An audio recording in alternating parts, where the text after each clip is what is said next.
आज की मुरली है 5 फरवरी 2005 का प्रातः क्लास। हेडिंग दिया है मीठे बच्चे, तुमने अब तक जो कुछ पढ़ा है उसे भूल जाओ।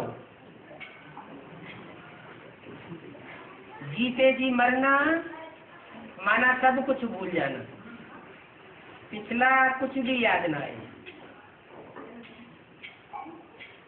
गीत चला है ओम नमो शिवाय।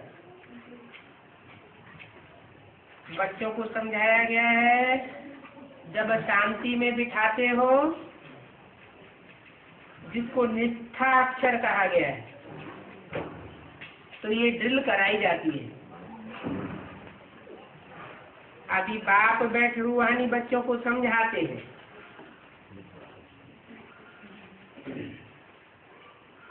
निष्ठा करना, याद में स्पेशल बैठना, ये अलग बात है। और अभी जो बाप बैठ रूहानी बच्चों को समझाते हैं, वो एक अलग बात है। समझाते हैं कि जीते जी जो मरे हैं, कहते हैं कि हम जीते जी मर चुके हैं, जैसे मनुष्य मरता है तो सब कुछ भूल जाता है ना, सिर्फ संस्कार मात्र रह जाते हैं। अभी तुम भी बाप का बनकर दुनिया से मर गए हो।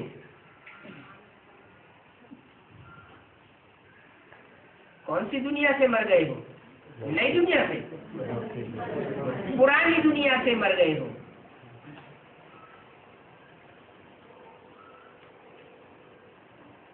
बाप कहते हैं तुम्हारे में भक्ति के संस्कार थे। पुरानी दुनिया के जो भी संस्कार थे 63 जन्मों की भक्ति के संस्कार थे।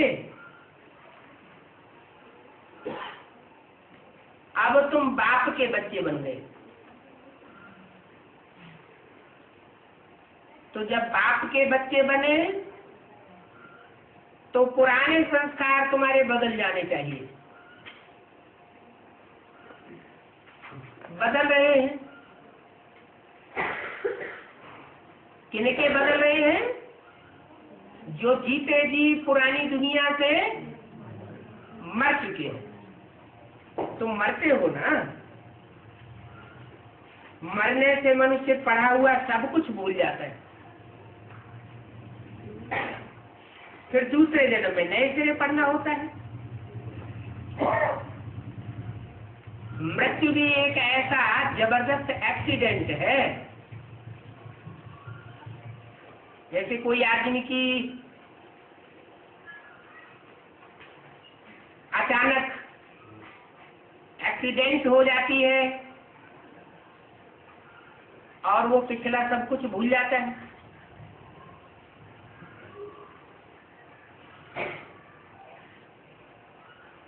तो तुम्हारी तो ये बेहद की मौत है। 63 जन्मों के बाद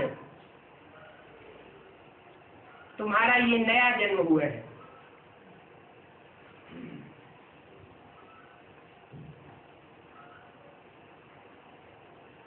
तो मरने से मनुष्य पढ़ा हुआ सब कुछ भूल जाता है। फिर दूसरे जन्म में नए सिरे पढ़ना होता है। बाप भी कहते हैं तुम जो कुछ पढ़े हुए वो भूल जाओ, क्योंकि तुम बाप के बने हो। पारलौकिक बाप के बने हो ना। मैं तुमको नई बातें सुनाता हूँ। उस पुरानी दुनिया में तो पुराने मनुष्य गुरु होते हैं, पुराने ही वही शास्त्र चले आते हैं, पुरानी ही सारी बातें होती हैं। और मैं तो नई दुनिया के लिए तुम्हें सब कुछ नया सुनाता हूँ। जो दुनिया में कोई नहीं सुनाते वो मैं सुनाता हूँ।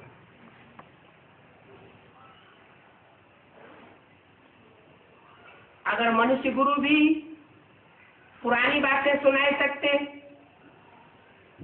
तो फिर मेरे आने की क्या दरकार?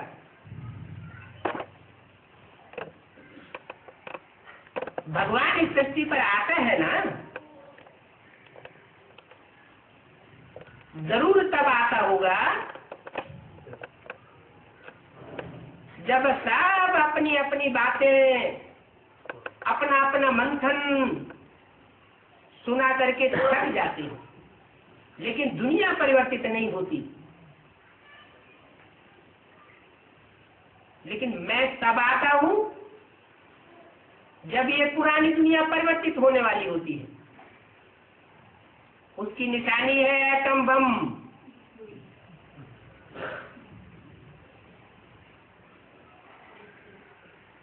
जो कार्य दुनिया में किसी ने नहीं किया वह कार्य देव देव महादेव करते हैं। इसलिए उनके नाम के पीछे से लगाया जाता है हर हर बम बम। पूर्व जन्म के सारे ही पापों का हरण कर लेता है और पहले पहले ज्ञान के बम फोड़ता है, जिससे पुरानी दुनिया की सारी ही पुरानी भक्ति मार्ग की बातें खलास हो जाती है। जो मनुष्य गुरुओं ने झूठ सुनाया है वो सब खलास होने लगता है। तुमको नई बातें सुनाता हूँ। तो अब वेद शास्त्र ग्रंथ जप तप आदि ये सब बातें भूल जाओ।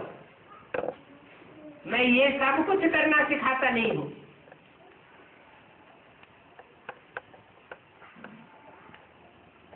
कोई ऋग्वेद यजुर्वेद की पढ़ाई पढ़ाता हूँ क्या? कोई संस्कृत के शास्त्र लेकर के पढ़ाता हूँ क्या या पढ़ता हूँ क्या?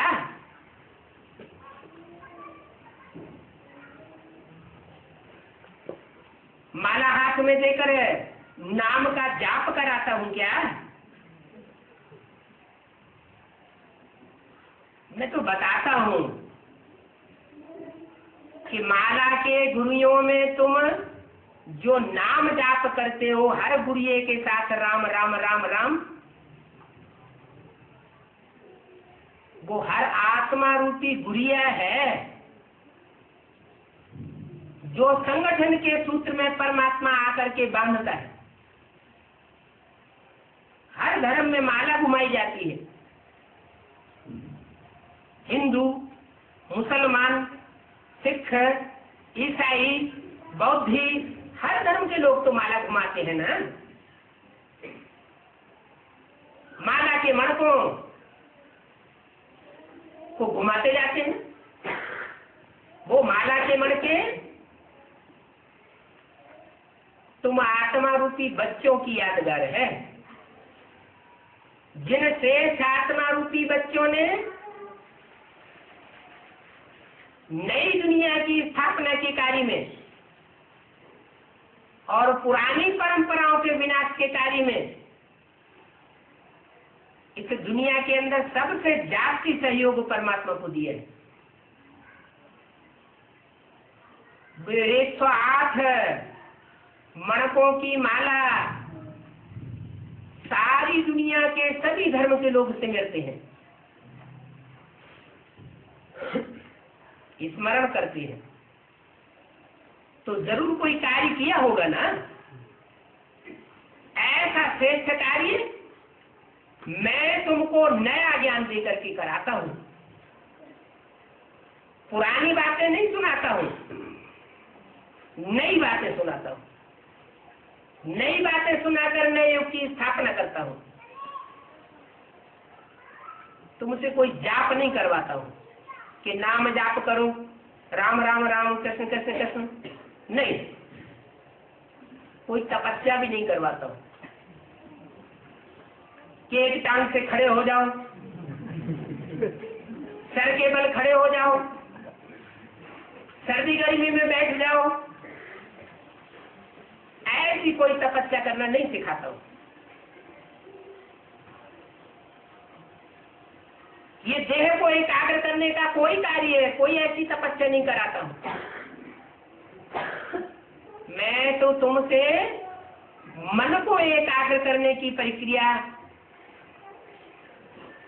धारण कराना चाहता हूं।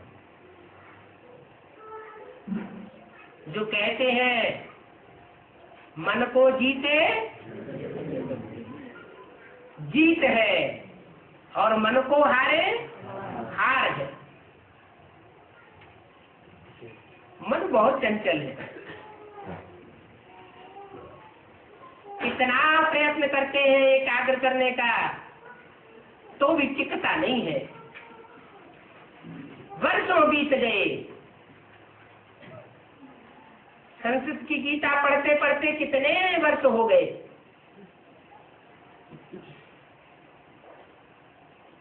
उस गीता में भी अर्जुन ने भगवान से पूछा कि भगवान, ये मन बहुत चंचल है, इसको कैसे कंट्रोल किया जाए? तो उस गीता में भी बताया है, जो मनुष्यों के द्वारा लिखी हुई है। अभ्यासेन तो कौन्तेय वैराग्येण च गृह्यते। अभ्यास करो। मन बार बार चंचल होता है, बार बार उसको ठिकाने पर लाओ। बार बार भागता है, बार बार आत्म आत्म की स्मृति दिलाओ। आत्म की स्मृति में जितना जितना टिकते जाएंगे उतना उतना मन की चंचलता समाप्त होती जाएगी। उसके लिए सबसे बढ़िया तरीका है अमृत वेले की याद।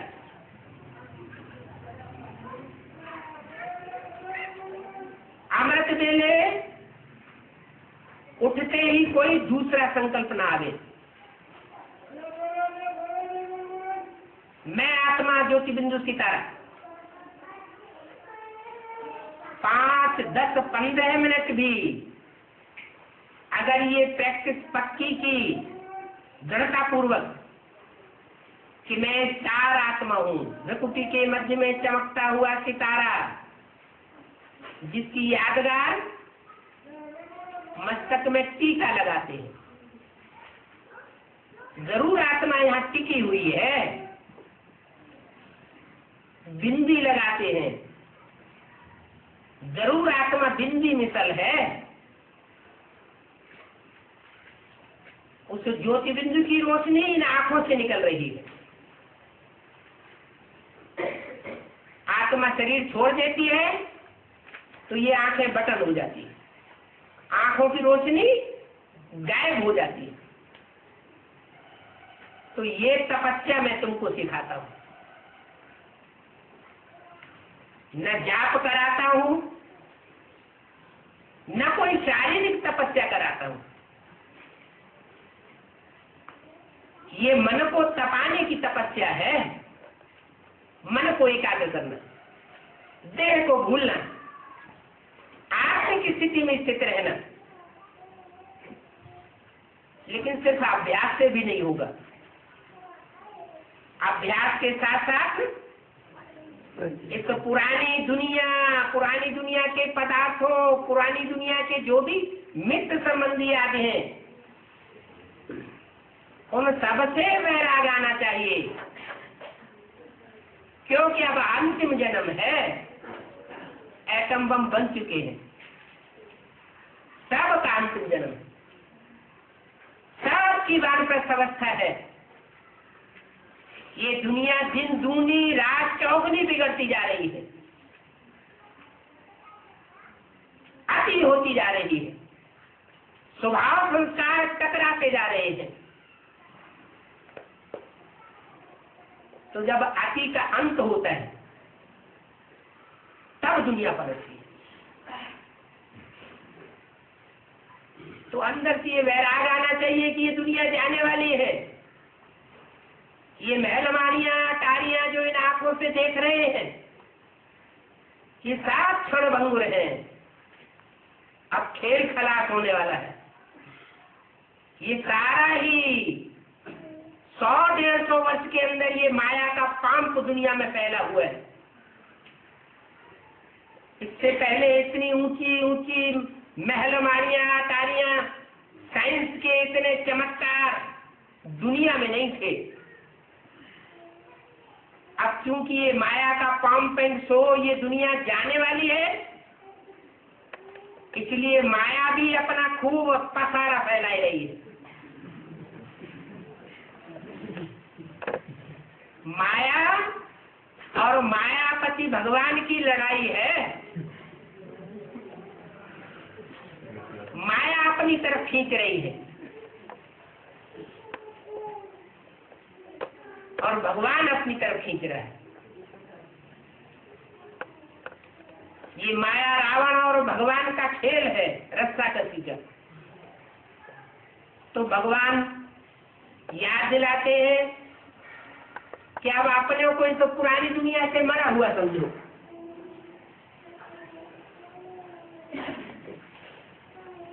पुरानी दुनिया से मर जाएंगे तो परमात्मा की सुनाई हुई बातें बुद्धि में, स्मृति में बनी रहेंगी। अगर उसी पुरानी दुनिया में बुद्धि को लगाए रखेंगे, उसी पुरानी दुनिया में जीते रहेंगे, तो मिट्टी का पात्र बन जाएगा।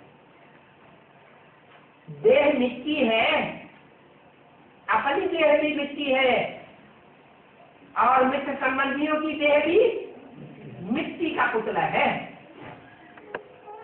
सुबह से शाम तक और शाम से लेकर रात भर मन जो कुछ सोचता है वो देह के संकल्प करता है, अपनी देह के संकल्प करता है, नहीं तो दूसरों की देह के संकल्प करता है।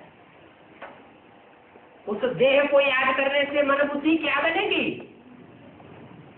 जैसे को याद करेंगे वैसी ही मन बुद्धि की स्थिति बनेगी।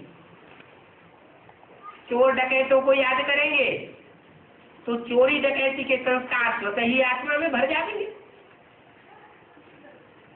राजाओं महाराजाओं का संग करेंगे तो राजाई महाराजाई के श्रेष्ठ संस्कार आत्मा में स्वतः ही आ जाते हैं।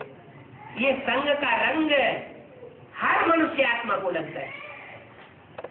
तो सोचो, सुबह से शाम तक, शाम से सुबह तक, दिन और रात जो देह और देहधारियों का चिंतन करते हैं, मिट्टी का चिंतन करते हैं, तो मन बुद्धि रूपी आत्मा क्या बनती जाती है? मिट्टी बनती जाती है।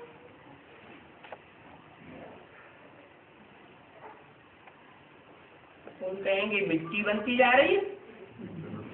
अरे दुनिया इतनी आगे जा रही है, बुद्धि इतनी मनुष्य की तीखी हो रही है, क्या क्या नई चीजें निकलती चली जा रही है। लोग देख देख करके चमत्कृत होते जा रहे हैं। अभी विदेशों में एक कार निकली है जो आसमान में भी उड़ती है,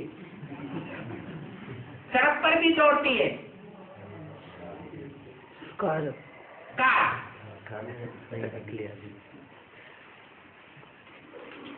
और हो सकता है ऐसी कार भी निकल पड़े जो समुद्र पर भी दौड़ने लगे।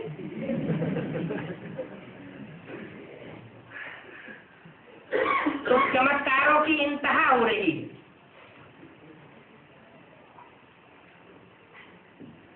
मनुष्य की बुद्धि समझा जाता है बहुत तीखी हो गई, लेकिन तीक्ष्ण बुद्धि होना एक अलग बात और सात्विक बुद्धि होना एक अलग बात।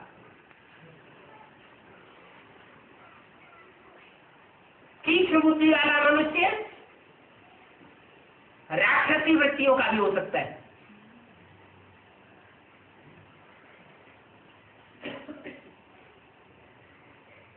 तो संसार की गति मनुष्यों के हिसाब से आसुरी दुनिया की तरफ जा रही है, तामसी बनती जा रही है। अभी भगवान बाप बता रहे हैं कि इन माया के पाम पेंट शो वाली दुनिया में अपनी बुद्धि को भरमाना नहीं।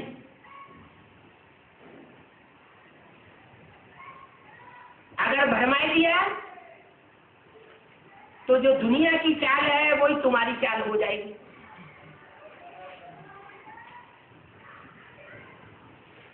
दुनिया के बड़े बड़े धर्म नेताएं, राजनेताएं जिस रास्ते पर चल रहे हैं, बड़े बड़े मल्टी मिलियनर से जिस रास्ते पर चल रहे हैं, उसी रास्ते पर आपको भी चलाने लग पड़ेंगे। वो तो आखिरी जन्म के राजाएं हैं, कलयुग के अंतिम जन्म की राजाई उनको मिली है। और भगवान ने तो तुमको राजयोग सिखा करके 84 जन्मों के चक्र में से जो सबसे पहले जन्म की राजाई है, वो नई दुनिया की राजाई दी थी, तुम्हारी सात्विक बुद्धि बनाई थी। आज का मनुष्य जिस तीखी बुद्धि के आधार पर जो जो कार्य करता जा रहा है, वो प्राप्ति परसेंटेज के हिसाब से देखी जाए तो दुनिया के बहुत थोड़े लोगों को प्राप्त हो रही है। कि बड़े बड़े एरोप्लेन बन रहे हैं, कंप्यूटर बन रहे हैं,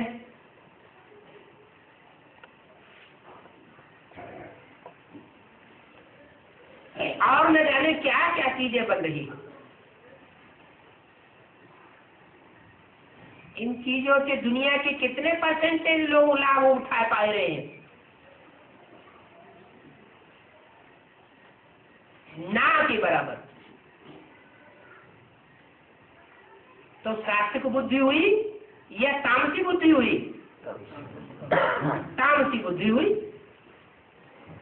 दुनिया की हालत आज ऐसी हो गई है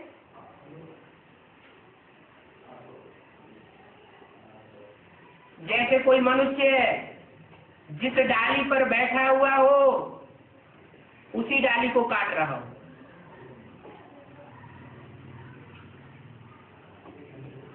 ईर्ष्या देश भरी बुद्धि, ऐसी तामसी बुद्धि ऐसे भयानक अस्त्र शस्त्र तैयार कर चुकी है जिससे थोड़े ही समय में सारी दुनिया नष्ट हो सकती है। उसी दुनिया में रह रहे हैं और उसी दुनिया को नष्ट करने के लिए सामान तैयार कर रहे हैं। उस सामान से जनरल पब्लिक का क्या फायदा हो रहा है? फायदा हो रहा है कि भय बढ़ रहा है। भय जबरदस्त बढ़ता चला जा रहा है, पता नहीं कब क्या हो जाए। देखो अफगानिस्तान की लड़ाई छिड़ी तो दुनिया में कैसे कैसे भय के वाइब्रेशन फैल गए। इराक की लड़ाई छिड़ी, कैसा कैसा भयभीत बनाने वाला वातावरण दुनिया का बनने लगा। ये तो छोटा सा रूप दिखाया, अभी तो परमात्मा बाप का कार्य चल रहा है। तुम ब्राह्मण तो देवता बनने वाले बच्चों के बीच जो ब्रह्मा मुख की बातें सुन करके, ज्ञान सुन करके अपने जीवन में धारणा करते हैं और दूसरों को कराते हैं।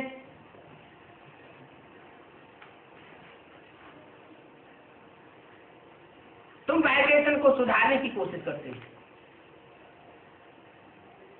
तुम विश्व कल्याणकारी बाप के बच्चे हो। जैसा बाप का खून होगा वैसा ही बच्चे का खून होगा। अब वो बाप तो लौकिक बाप होता है, लौकिक बाप का खून भी लौकिक होता है। स्थूल बाप होता है तो स्थूल बाप का स्थूल खून होता है। देह का बाप, उससे देह का खून मिलता है। ये तो आत्मा का बाप है, देह का बाप नहीं है, पारलौकिक बाप है। और एक जन्म का बाप नहीं है, अनेक जन्मों की स्मृति देने वाला बाप आया हुआ है। जैसे अर्जुन से गीता में भगवान ने कहा, हे अर्जुन तू अपने जन्मों को नहीं जानता, मैं तेरे को बताता हूं।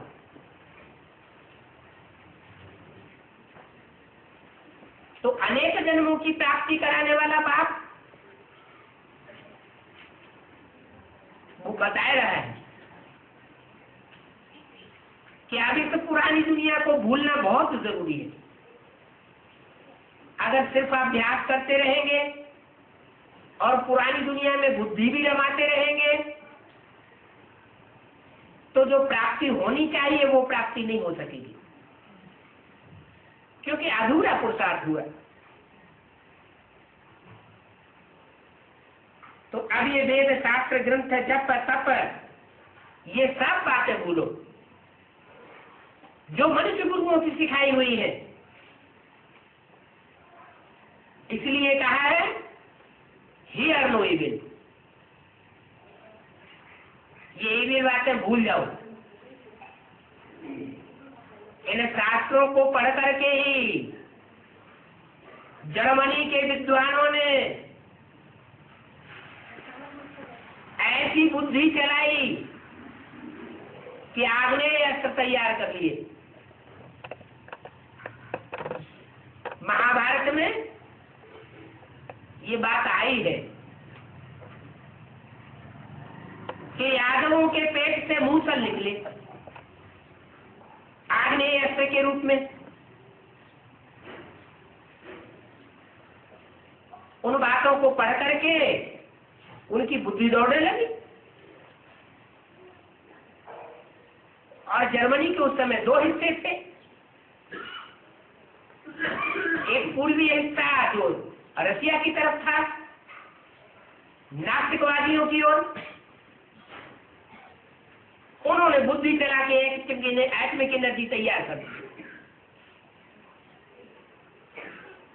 दुनिया की भयंकर से भयंकर शस्त्र सामग्री। बाप कहते हैं ये शंकर का कार्य हो रहा है। क्या?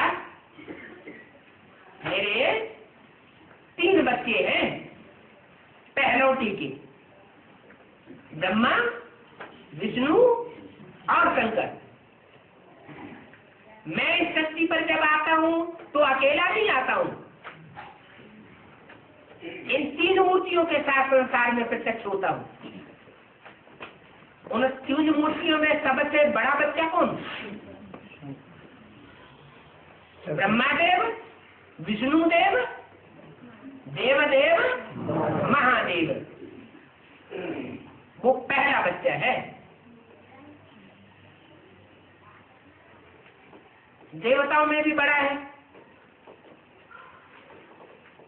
उस बड़े बच्चे को बड़ा काम सौंपा हुआ है। क्या बड़ा काम? इब्राहिम आए, इस्लाम धर्म स्थापन कर दिया। पुराना धर्म जो चला आ रहा था और उसमें जो पुरानी परंपराएं पड़ गई थी उनका विनाश नहीं किया। महात्मा बुद्ध आए, उन्होंने बौद्ध धर्म स्थापन कर दिया। बौद्ध धर्म की धारणा स्थापन कर दी।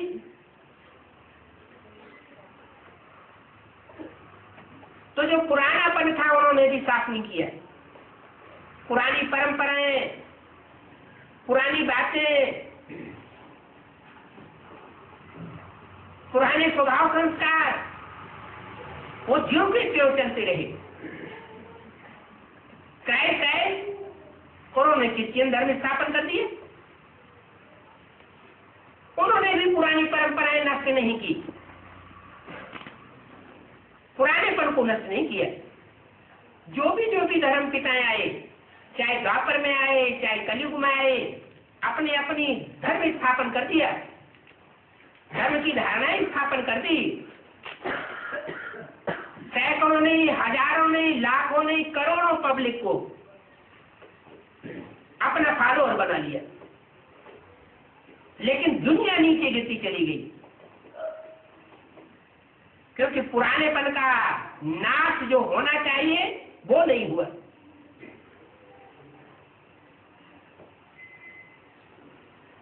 जैसे कोई घड़े में विष रखा हुआ हो और उसमें कोई दूध उड़ेलता जाए, तो एक बार दूध उड़ेल दे, दूसरी बार दूध उड़ेल दे,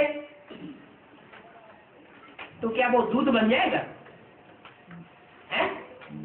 दूध नहीं बन सकता। तो ऐसे ही जो पुराने धर्म, पुरानी मान्यताएं, पुरानी धारणाएं, उनका नाश नहीं किया, उनकी सफाई नहीं की, मनुष्य के स्वभाव संस्कार बिगड़ते चले गए और नई धारणाएं धर्म की स्थापन कर रहे हैं। तो दुनिया का सुधार नहीं हुआ। सिर्फ सच रूपी मकान का टाइम टू टाइम और स्थान स्थान पर रिपेयरिंग कर दी, मकान रिपेयर हुआ लेकिन नया मकान नहीं बना सके। परमात्मा बाप कहते हैं कि जो काम दुनिया के कोई भी धर्म पिताएं, महात्माएं, संत पुरुष, बड़े बड़े धर्म नेताएं, बड़े बड़े राजनेताएं, बड़े बड़े राजाएं महाराजाएं हिस्ट्री के नहीं करवा सके, वह कार्य मैं अपने बड़े बच्चे से कराता हूं। क्या कार्य? पुरानी दुनिया का विनाश, पुरानी परंपराओं का विनाश, पुराने ज्ञान का विनाश, या कहो अंधकार का विनाश। जो भी मनुष्य गुरुओं के द्वारा सिखाया गया है वो साफ काम की बातें सिखाई गई।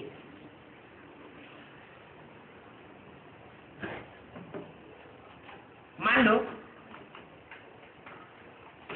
इस्लाम धर्म या मुसलमान धर्म के जो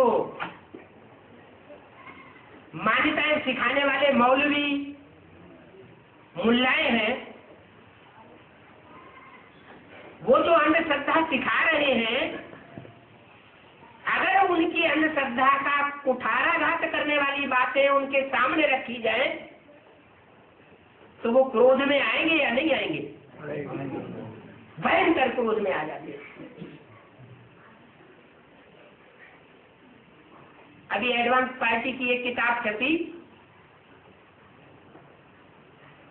अनूठी ईश्वरीय योजना। होती होगी कोई कोई के पास, विश्व नवनिर्माण की अनूठी ईश्वरीय योजना। उसका पाकिस्तान के एक भाई ने, जो लंदन में कई साल से ब्रह्मा कुमार था और अभी एडवांस पार्टी में आ गया,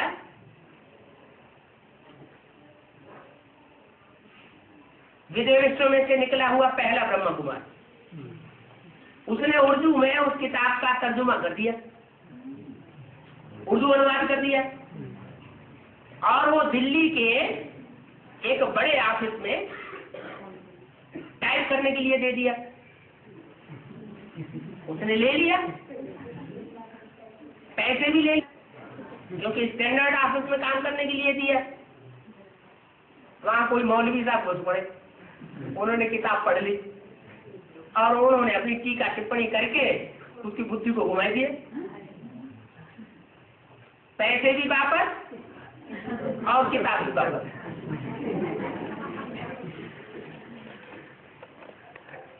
तो ये जो धर्मगुरु होते हैं, धर्म सत्ताधीश और राज सत्ताधीश, इस दुनिया के भयंकर से भयंकर पार्ट बजाने वाले, ये टकराने वाले हैं। आज की दुनिया की ये बात नहीं है। जब जब नए नए धर्मों की स्थापना हुई है तो जो पुरानेपन का धर्म चला आ रहा था, उनके मुल्ला, मौलवी, पंडित, विद्वान, आचार्य वो टकराना शुरू कर देते। क्राइस्ट आए, बेचारे को सूली पर चढ़ना पड़ा, उन्हीं विरोधियों की बदौलत। मोहम्मद आए, खूब धुनाई पिटाई हुई। आज तक मुसलमान मोहम्मद साहब को याद करके या हुसैन करते रहते, या हुसैन हम न हुए, हम होते तो हम भी तुम्हारी कुछ सहायता करते।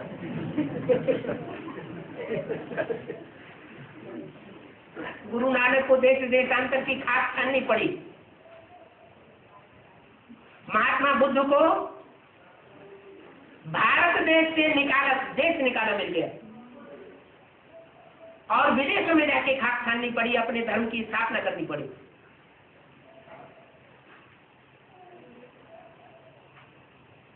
तो इस दुनिया के पुरानेपन से किसी ने टक्कर नहीं ले पाई। ये तो परमात्मा बाप का बड़ेला बच्चा है, जिसके नाम के साथ शिव का नाम जुड़ जाता है। शिव शंकर भोलेनाथ,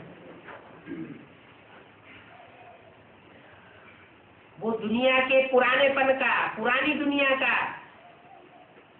मुल्ला मौलवियों, महात्माओं, पंडितों का पुरजोश से मुकाबला करता है, और ऐसे तरीके से मुकाबला करता है कि भला भस्मासुर पीछे लग जाए, फिर भी वो अपना काम करके छोड़ता है। वो आत्मा कोई दूसरी आत्मा तो है नहीं। जैसे कृष्ण की सोल ब्रह्मा के रूप में पाठ बजाती है पहली मूर्ति के रूप में, ऐसे ही राम की सोल अंतिम जन्म में शंकर का पाठ बजाती है। तो जैसे राम को रावणी दुनिया का मुकाबला करना पड़ा, कैसे? रावण खुद तो रथ पर सवार होता था लड़ाई लड़ने के लिए, और राम के पास रथ ही नहीं था।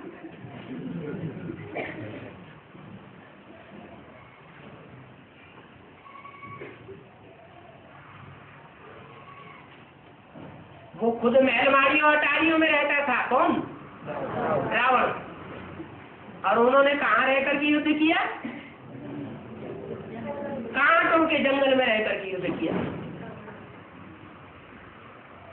रावण को कौन मिल गए लड़ाई लड़ने के लिए? मनुष्य मिल गए। थोड़ा मन बुद्धि लगा करके कार्य करने वाले को मनुष्य कहा जाता है। और राम को बेचारों को क्या मिले? बंदर मिल गए। बंदर जैसे भिखारी, बंदरों की बात नहीं है, उनको कितना भी ज्ञान सुनाओ, जहाँ चने या भूंगरे सामने आए बस चना चबने में लग जाते हैं। चाहे कितना भी बाप दादा उनको चिल्लाए चिल्लाए के बोले अब अंतिम समय है, अब ये बंदर जैसी भिखारी वृत्तियां छोड़ दो, लेकिन वो छोड़ते नहीं। तो ऐसे बंदरों की सेना राम को मिलती है। उनको बंदर से मंदिर लायक बनाने का काम करना ही पड़ता है।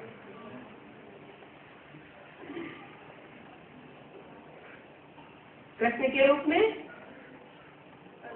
कंस से मुकाबला दिखाया गया।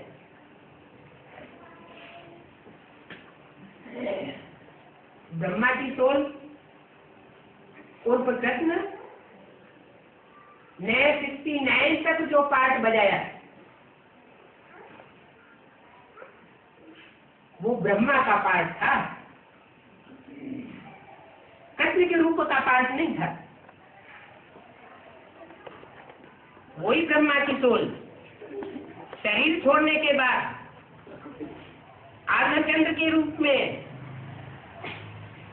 शीतल पाठ बजाने वाली आत्मा शंकर के मस्तक में प्रवेश करके पाठ बजाती है, कृष्ण का ही पाठ बजाती है। पहले काला पाठ बजाती है, जिसको शास्त्रों में कलंकीधर भी कह दिया। क्या मतलब हुआ कलंकीधर का? कलंकों को धारण करने वाला।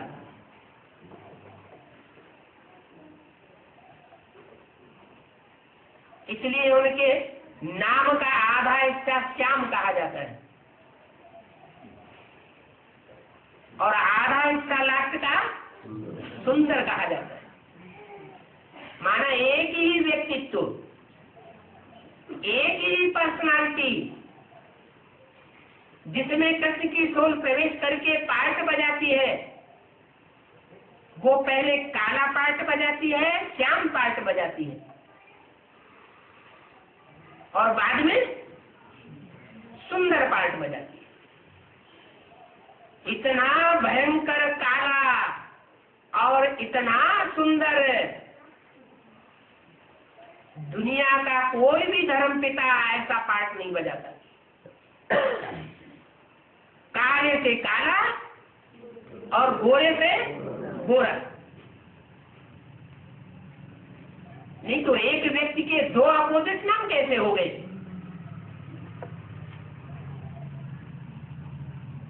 या तो श्याम होगा एक व्यक्ति, या तो सुंदर होगा, या तो नर राक्षस होगा, या तो नारायण जैसा होगा। शास्त्रों में भी नारायण की कोई भी ग्लानि कहीं भी नहीं लिखी हुई है। सब देवताओं की ग्लानि लिखी हुई है, भगवान की भी ग्लानि लिखी हुई है, लेकिन नारायण इतना सुंदर दिखाया जाता है जिसकी कोई ग्लानि नहीं। कहते भी हे कृष्ण नारायण वासुदेव। इसका मतलब हुआ कि जो कृष्ण था बचपन में, वही बड़ा होने के बाद, पढ़ाई पूरी होने के बाद, परीक्षा संपन्न होने के बाद नर से नारायण बन जाता है। तो वही श्याम और वही सुंदर बन करके संसार में प्रत्यक्ष होता है। तो बाप कहते हैं बच्चे अब पुरानी दुनिया को भूल जाओ।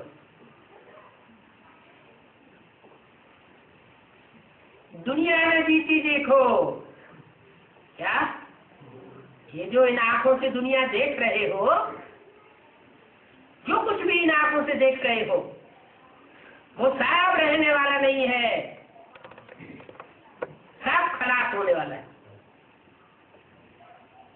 और तीसरे नेत्र से जो बाप तुमको दिखाई रहा है, नेत्री कहते हैं ना। शिव के तीसरे नेत्र को क्या कहते हैं? शिव नेत्र कहते हैं ना। तो वो शिव आत्मा के रूप में तीसरा नेत्र बन करके महादेव में प्रवेश करके वो सारा ज्ञान सुनाए रहा है, जिस ज्ञान से तुम नई दुनिया में जाने वाले हो।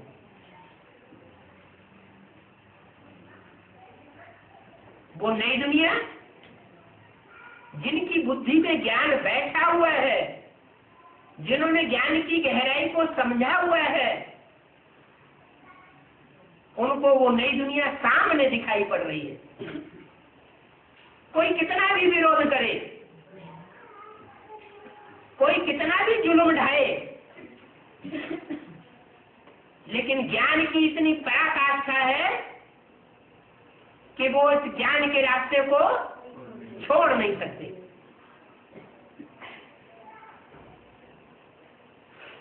देखने वाले दंग रह जाते हैं, पता नहीं इनको कौन सा गुरु मिला हुआ।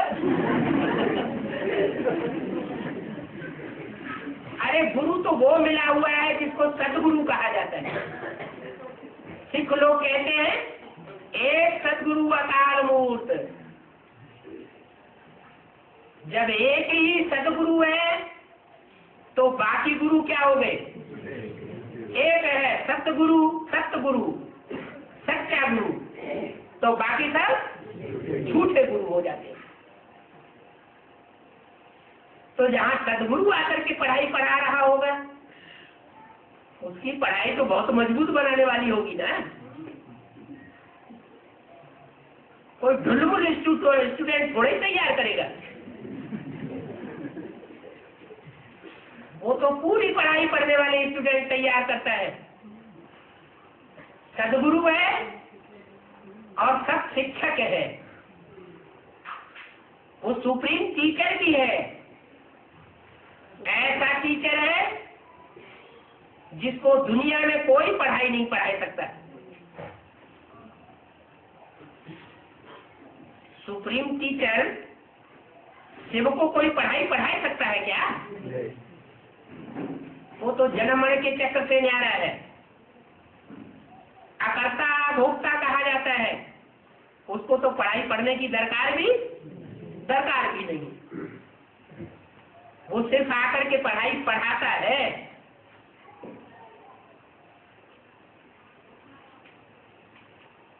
और ऊंचे से ऊंचा शिक्षक बनता है। उससे पहले वो बाप बनता है, सुप्रीम बाप, सुप्रीम फादर कहा जाता है। शरीर को जन्म नहीं देता है। किसको जन्म देता है? आत्मा कहाँ जन्म लेती है? आत्मा तो अजर अमर अविनाशी है। हाँ, आत्मा को परिचय देता है कि तुम ज्योति बिंदु आत्मा हो, तुम स्टार हो। ये परिचय दुनिया में किसी ने नहीं दिया। बल गीता में लिख दिया है, भ्रमोर मध्य प्राणम आवेश से सम्यक। जब मनुष्य मरने लगे तो प्राण रूप आत्मा का भ्रकुटी में ध्यान करे। अब वो प्राण रूप आत्मा कैसी है वो बात तो बताएगी। बस दूसरे श्लोक में बताई दिया है, अणुमणियान समनुस्मरेत्य, जिसको अनुरूप में मनीषी मानते रहे हैं। लेकिन अणु तो जड़ होता है। अणु से तो अणुबम एटम बम बनता है। ये आत्मा तो चैतन्य है। तो ये बात उनकी बुद्धि में नहीं आई। माना आत्मा अणुरूप भी है, सूक्ष्म से सूक्ष्म भी है और चैतन्य भी है और रोशनी वाली है, स्वयं प्रकाशित है। तीन बातें, आत्मा अति सूक्ष्म अणुरूप है। दूसरी बात, आत्मा चैतन्य है। बोलते चालते को चैतन्य कहा जाता है। अणुरूप माने सूक्ष्म है, आत्मा चैतन्य है और तीसरी बात स्वयं प्रकाशित है। हाँ, उस आत्मा का प्रकाश जन्म मरण के चक्र में आने से मध्यम धीमा धीमा होता जाता है। आत्मा भी एक प्रकार का बीज है। ये शरीर उसका वृक्ष है। जैसा बीज होता है वैसा ही वृक्ष निकलता है। तो मनुष्य आत्मा का ये बीज है। ये बीज 84 जन्म लेते लेते लेते लेते कमजोर हो जाता है। दुनिया का कोई भी बीज इसी तरह का होता है। आज तो नई नई तकनीकें निकल रही हैं, बीजों का परिष्करण करते हैं, पुराने बीज को नया बनाते हैं। बाप कहते हैं वो बीज तो विनाशी है और तुम आत्मा रूपी बीज अविनाशी हो। ये अविनाशी आत्मा रूपी बीज, इसकी मैं पहचान देता हूं। तुमको पहचान मिलती है कि मैं आत्मा ज्योति बिंदु, लेकिन ये तो सामान्य पहचान हुई, बेसिक नॉलेज की, जो ब्रह्मा के द्वारा, ब्रह्म माने बड़ी और माँ माने बड़ी माँ के द्वारा, जो सृष्टि की बड़ी से बड़ी माँ है, उसके द्वारा ये बेसिक नॉलेज दी गई है कि मैं आत्मा ज्योति बिंदु हूं। ये ऊंची पढ़ाई की बात नहीं है। ऊंची पढ़ाई पढ़ाने के लिए फिर भी परमात्मा सुप्रीम सोल को कोई दूसरे तन में प्रवेश करना पड़ता है। पहले कृष्ण के चोले में प्रवेश किया तो दादा लेखराज के द्वारा जो ज्ञान सुनाया वो ब्रह्मा के द्वारा सुनाया हुआ ज्ञान हुआ। माता की पढ़ाई हुई। अब माता हमेशा थोड़े ही ऊंची क्लास तक पढ़ाई पढ़ाती है। ब्रह्मा ने शरीर छोड़ा और सुप्रीम सोल बाप को थोड़े ही वर्षों में कोई दूसरे शरीर में प्रवेश करना पड़ता है। वो है मुकर्रर रथ। जिस मुकर्रर रथ में प्रवेश करके वो सुप्रीम टीचर बनता है, सुपर नॉलेज देता है, जिसका नाम दिया जाता है एडवांस नॉलेज। ऊंची पढ़ाई है। ऐसे तो आध्यात्मिक पढ़ाई स्वयं में ऊंची पढ़ाई है, लेकिन आध्यात्मिक पढ़ाई में भी गहरी सी गहरी बात भगवान ही आकर के बताता है, जिसके लिए गीता में कहा गया है गुह्यात् गुह्यतरम ज्ञानम, गुह्य से भी गुह्यराज समझाता हूं। गुह्यराज दुनिया के नॉलेज के हिसाब से ब्रह्मा के द्वारा समझाया, वो बेसिक नॉलेज हुई। फिर गुह्यात् गुह्यतरम,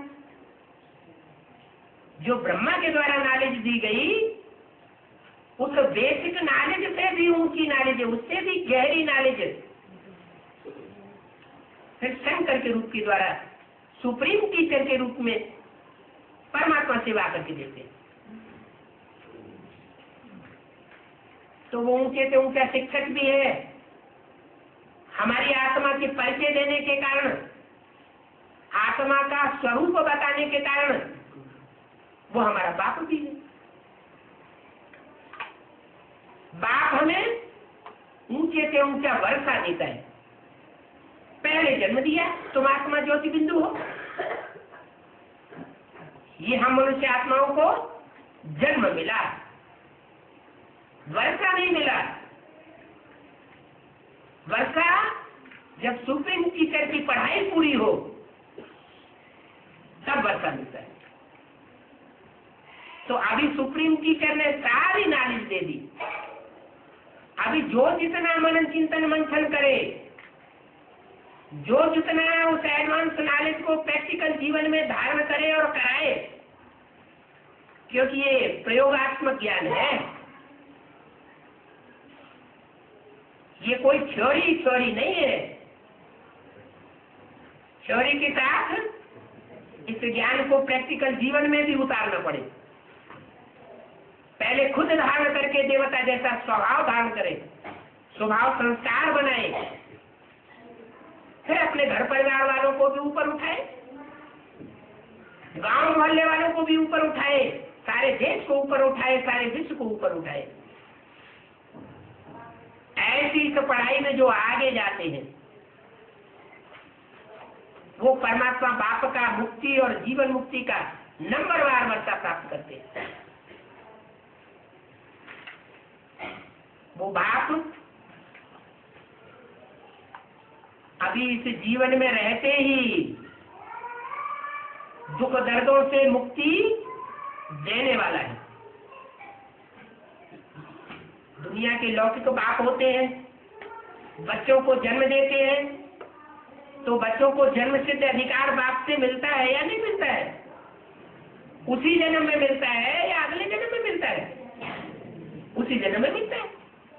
तो ये सुप्रीम सोल बाप भी उन धर्म गुरुओं की तरह पढ़ाई नहीं पढ़ा रहे हैं, वो वर्षा नहीं दे रहे हैं जो लौकिक बाप देते हैं। वो तो 10, 20 हजार, 50 हजार, लाख, 2 लाख, करोड़, 2 करोड़ का वर्षा दे देंगे। ये सुप्रीम सोल बाप जन्म जन्मांतर की सुख शांति का वर्षा देने आए हैं। राजयोग की पढ़ाई पढ़ा करके जन्म जन्मांतर का राजा बनाने आए हैं।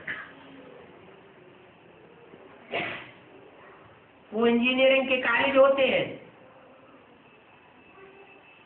इंजीनियर आकर के पढ़ाई पढ़ाते हैं, इंजीनियर बन जाते हैं, कॉलेज में पढ़ के डॉक्टर बन जाते हैं, मास्टर बन जाते हैं, वकील बन जाते हैं।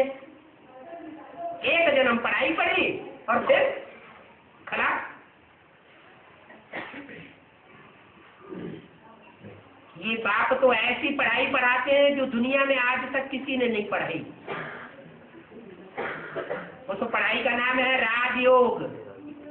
राजयोग की पढ़ाई पढ़ा करके राजा का वर्षा देते हैं जन्म जन्मांतर का।